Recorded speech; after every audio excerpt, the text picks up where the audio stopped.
এ, আজকে তোমরা দেখেইছো, আজকে বার্থডে বয় আমার বাবি সোনার, বুঝে গেছো, জন্মদিন। তাই তার জন্য দেখো পায়েস, চলো এই পায়েসটা এবার আমি খাওয়াই। ওই মুখটা কেমন করছে দেখছো? ভাবি, তোমাকে আমি নিজে হাতে পায়েস খাইয়ে দেবো, চলো। না, জন্মদিনে কেক করবো না, কারণ তুমি এমনিতেও কেক খাও না, আর কেকের আগুনে তুমি ভয় পাও। তা ওইসব আমি করবো না, তুমি এখন পায়েস খাবে। দাঁড়াও,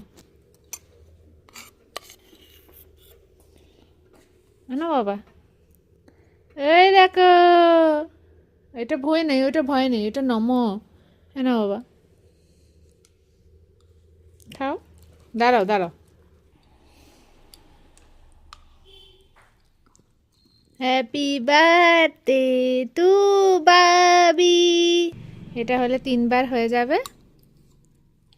হ্যাপি বার্থডে টু বাবি।